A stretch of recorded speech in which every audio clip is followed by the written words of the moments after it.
he has built up his reserves over the years.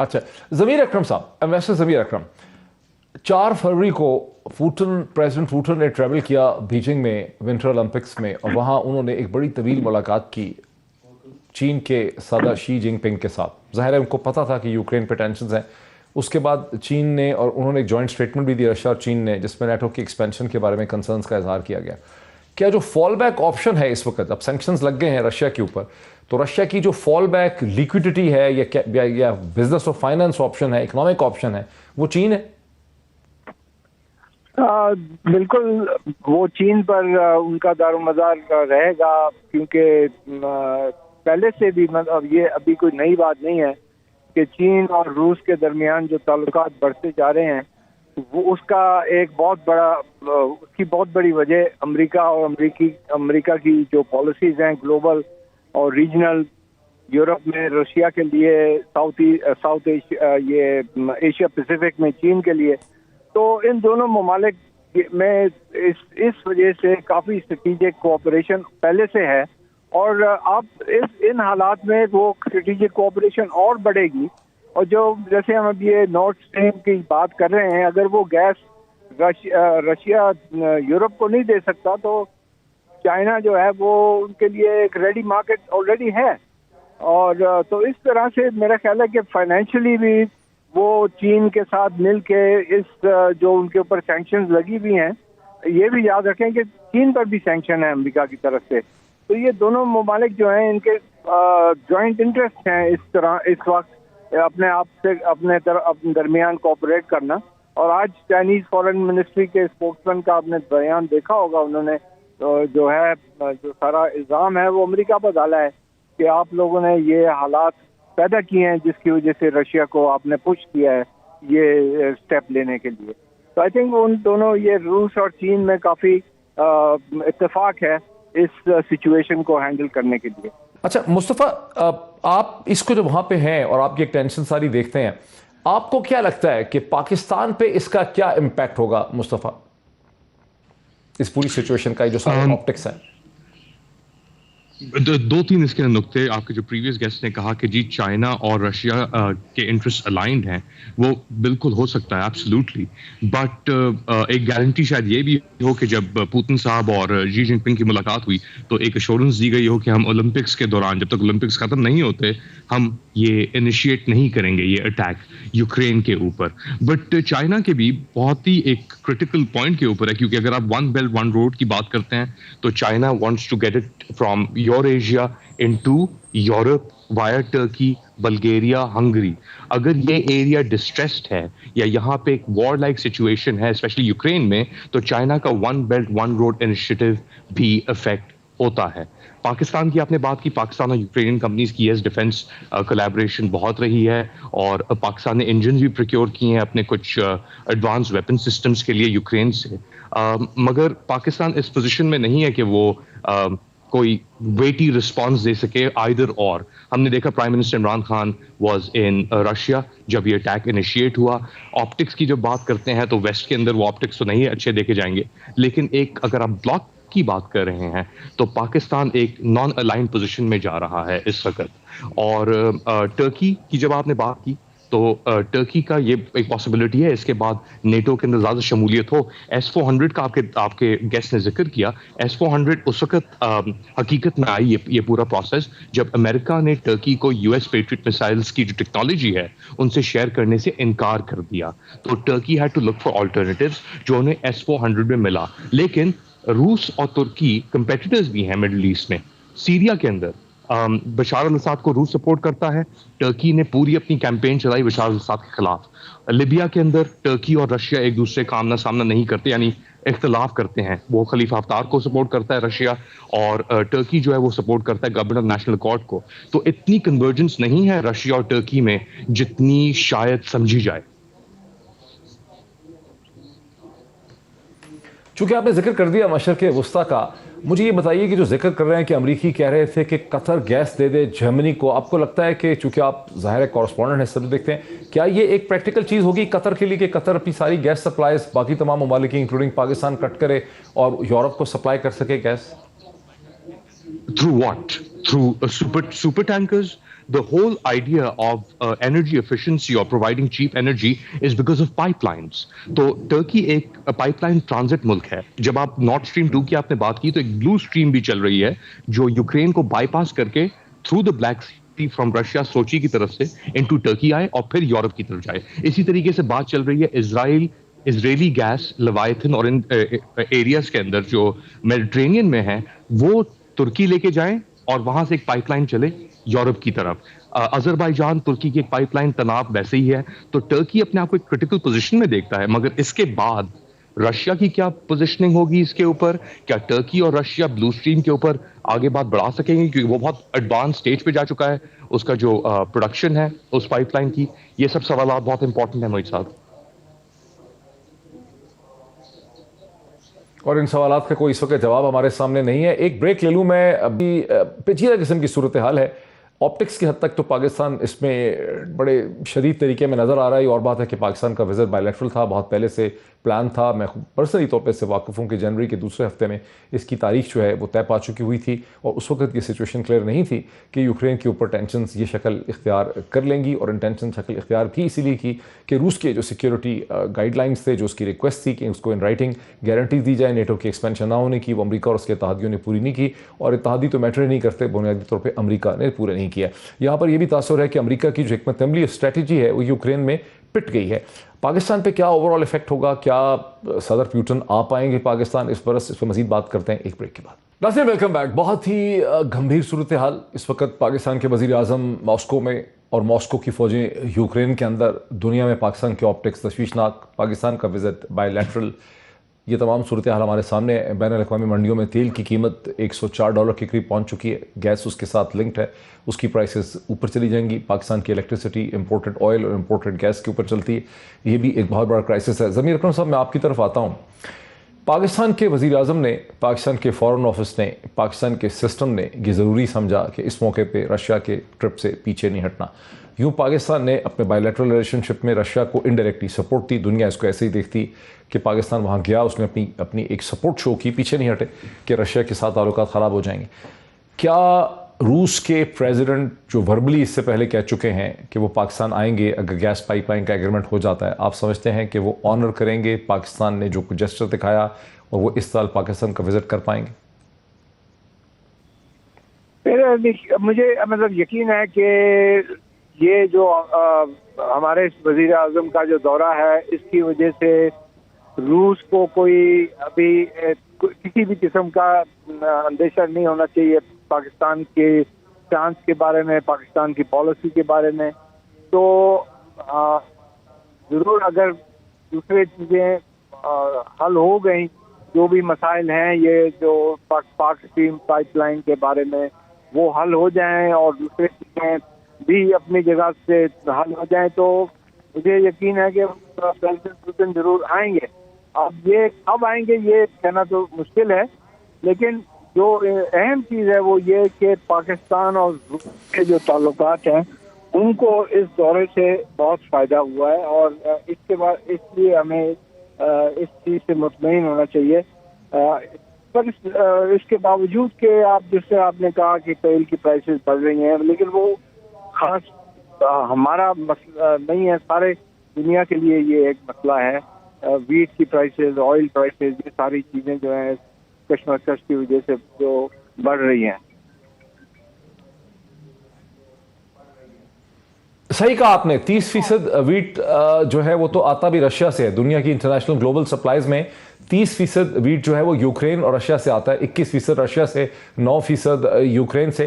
لیکن ambassador صاحب یہ بتائیں کہ ہندوستان نے ٹریڈیشنلی طور پہ ہسٹوریکلی ایک ویٹو ایکسرسائز کیا, چونکہ ہندوستان کے بڑے ہسٹورک دیرینہ تعلقات رہے ہیں ماسکو کے ساتھ, بڑی اسٹریٹجک ریلیشن شپ رہے ہیں, اور پریزیڈنٹ پوٹن کا پاکستان آنا اس پوری چیز میں ایک بڑا ڈیسٹیبلائزنگ چیز ہے, بیکاز روس کو بھی اپنے ساتھ رکھا ہوا ہے ہندوستان نے. ہندوستان نہیں چاہے گا کہ یہ آپٹکس ہوں کہ روس کا صدر جو ہے وہ پاکستان آئے. آپ سمجھتے ہیں کہ ہندوستان ابھی بھی اپنا ویٹو ایکسرسائز کر پائے گا؟ لینگویج ان کی بھی بڑی کوشش ہے, جہاں ہم نہیں بولے, ہم نے وزٹ کر لیا, ہندوستان نے بھی ایک لفظ نہیں بولا رشیا کے خلاف اس پورے یوکرین کرائسس میں. دیکھیے, میرے خیال میں ہندوستان کے پاس وہ کوئی ویٹو ابھی نہیں ہے جیسے پہلے پرانے وقتوں میں ہوتا تھا, سوویت یونین کے زمانے میں یا شروع میں کوئی 5-6 سال پہلے یا ایون 10 سال پہلے، جو وہ آپ میں آپ کو 2-3 مثال بھی دے دوں. ایک تو یہ ہے کہ جب ہماری جوائنٹ ملٹری ایکسرسائزز ہوئی تھی روس کی رشین فورسز کے ساتھ کاؤنٹر ٹیررزم کے حوالے سے، تو ہندوستان نے یہ اس کا اختلاف کیا اور روس کو کہا کہ جی آپ یہ ایکسرسائزز نہ کریں.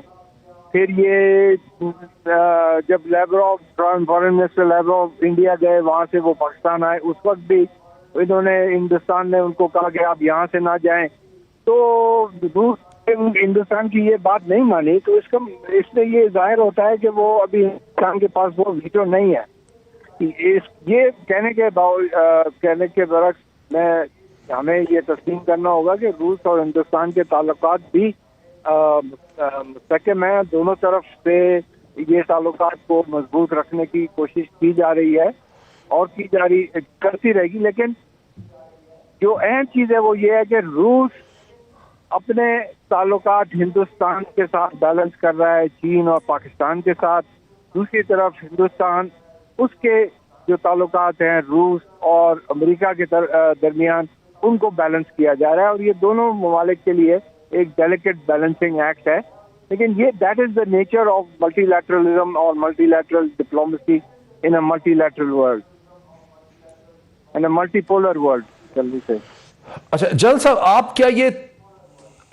صاحب یہ سوال تو ویسے تھوڑا ڈپلومیسی کا ہے، لیکن کیا آپ کو یہ خطرہ ہے کہ امریکہ یا آپٹکس چونکہ امریکہ کو پسند نہیں آ رہے اس وقت پرائم منسٹر کے وزٹ کے، تو کیا امریکہ اس پہ رد عمل کرے گا، ریئیکٹ کرے گا، پاکستان کی مشکلات میں اکنامکلی مزید اضافہ کرے گا، فیٹف میں IMF میں پاکستان کو نقصان پہنچانے کی کوشش کرے گا؟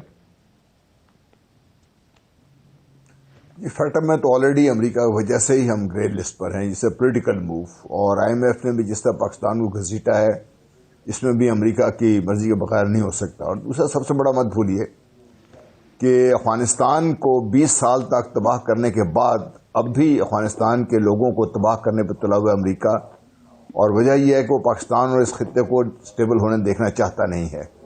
اس لیے پاکستان کو اور کیا نقصان پہنچائے گا؟ وہ آلریڈی پاکستان کو ڈیسٹیبلائز کرنے کے لیے اس نے بھارت کو بہت زیادہ سپیس دے رکھی تھی افغانستان میں. تو اب پاکستان نے اس کے بعد تک بھی پاکستان اگر اپنے آپ کو نہیں سنبھالے گا اور اس موقع کا فائدہ نہیں اٹھائے گا، جب یہ اپرچونٹی ہے پاکستان کے پاس کہ وداؤٹ امریکہ کے خلاف تو ہم نہیں گئے نا وہاں پہ روس تو پاکستان کا بائلیٹرل جو ریلیشن شپ ہے وہ ہے اس میں، تو without affecting anything against امریکہ، تو پاکستان کو میرا خیال ہے جو حالات ہیں پاکستان کے امریکہ سے اور اب تک کیا ہوں گے، تو میرا نہیں خیال کہ امریکہ اور کچھ کرے گا، کیونکہ امریکہ بھی یہ بالکل نہیں چاہے گا کہ پاکستان ٹوٹلی اس کے ہاتھ سے نکل جائے اس وقت یہاں سے، کیونکہ امریکہ کے جس خطے مفادات ہیں ان کو بھی نگہداشت کے لیے کچھ نہ کچھ سپیس چاہیے یہاں پہ. یہ انٹرسٹنگ کامنٹ کیا جنرل صاحب آپ نے کہ امریکہ نہیں چاہے گا کہ پاکستان اس کے ہاتھ سے بالکل نکل جائے. میں نے بہت دلچسپی سے یہ چیز دیکھی کہ پرائم منسٹر عمران خان کا جو وزٹ تھا چین کا، اس سے پہلے بھی اسٹیٹ ڈپارٹمنٹ نے نسبتاً خاصی نرم سٹیٹمنٹ پاکستان کے بارے میں دی، جب کہا کہ پاکستان امریکہ کا ایک نان نیٹو اسٹریٹجک پارٹنر ہے. اور ابھی بھی جب وہاں سوالات پوچھے گئے تو جواب میں اسٹیٹ ڈپارٹمنٹ سے کہا گیا کہ پاکستان امریکہ کا ایک پارٹنر ہے اور وہ ایک اسٹیک ہولڈر ہے. ضمیر اکرم صاحب، جہاں آپ نے بیلنسنگ ایکٹ کی بات کی کہ رشیا چین اور ہندوستان کے ساتھ بیلنسنگ ایکٹ کر رہا ہے پاکستان کو انگیج کر کے، کیا آپ سمجھتے ہیں کہ پاکستان بھی ایک طرح سے بیلنسنگ ایکٹ کر رہا ہے؟ پاکستان کے اس وزٹ سے، جو چین اور روس کے وزٹ ہیں، اس سے امریکہ کو احساس ہوا ہے کہ پاکستان کی بھی کوئی اہمیت ہے، اور پاکستان کو امریکہ نے بہت ہی ایک انسینسٹیو طریقے سے ٹریٹ کیا ہے گزشتہ 4-5 برس میں. اس سے بالکل یہ تاثر نکلے گا، اور میں نے کئی مرتبہ لکھا بھی ہے، کہا بھی ہے کہ ہمارے جو آؤٹ ریچ ہے چین کے ساتھ یا روس کے ساتھ، وہ ہماری لیوریج امریکہ کے ساتھ بڑھاتی ہے، کم نہیں کرتی ہے. تو یہ ان ملٹی پولر ورلڈ اس قسم کی ملٹیپل لیوریجز ہمیں استعمال کرنے کی ضرورت ہے ہمیں. اور پرائم منسٹر نے بھی یہی بات کی ہے کہ ہم کسی کیمپ میں نہیں جانا چاہتے ہیں. تو اس کا مقصد یہ ہے کہ ہم ایک پالیسی اختیار ہم نے کی ہے ابھی، جو ہم سارے میجر پاورز کے ساتھ ریلیشنز رکھنا چاہتے ہیں. اور یہ دورہ جو ہے اور جو چین کا دورہ تھا، اس کا مقصد ہی یہ تھا ٹو ڈیمونسٹریٹ کہ ہمارے پاس لیوریجز ہیں, ہمارے پاس دوسرے آپشنز ہیں, اور اس سے ہماری امریکہ کے ساتھ لیوریج بھی بڑھے گی. بہت شکریہ ایمبیسڈر ضمیر اکرم. اسی طرح ایمبیسڈر منیر اکرم صاحب کا, علی مصطفیٰ صاحب کا جو ٹی آر ٹی کے رپورٹر ہیں, جنرل غلام مصطفیٰ صاحب کا پرومننٹ ڈیفنس اینالسٹ ہیں, سب کا بہت شکریہ. یہ پوری ڈسکشن انالیسز آپ نے دیکھی. میں حرف آخر کے طور پہ کہہ سکتا ہوں کہ انتہائی پیچیدہ اور گمبھیر صورتحال ہے. پاکستان کا بائیلیٹرل وزٹ تھا جو جنوری کے شروع سے طے تھا. انفیکٹ میں آپ کو بتا سکتا ہوں کہ 2020 جون سے اس قسم کے وزٹ کی تیاریاں ہو رہی تھیں, جو کئی دفعہ ڈیلے ہوتا رہا, لیکن یوکرین کی جنگ, وہاں کی ٹینشن, اس پہ دنیا کا رد عمل, امریکہ اور اس کے اتحادیوں کے سینکشنز روس کے خلاف اسی موقع پہ آئے جب پاکستان کے پرائم منسٹر عمران خان بہت ہی جرأت کا مظاہرہ کرتے ہوئے ماسکو میں موجود ہیں. پرائم منسٹر عمران خان نے پاکستان کے فارن آفس نے جس قسم کا بولڈ سٹینڈ لیا, رشیا کا وزٹ کینسل نہ کر کے, اس کو ڈیلے نہ کر کے, کیا رشیا بھی اس کو رسپونڈ کر پائے گا؟ یہ بھی ایک بہت بڑا سوال ہے. لیکن خاصی پیچیدہ صورتحال ہے. آنے والے دنوں میں ہی پتہ چلے گا کہ معاملہ کہاں جا کے ٹھہرتا ہے. آج اتنا ہی, پھر آپ سے ملاقات ہوتی ہے. بہت شکریہ.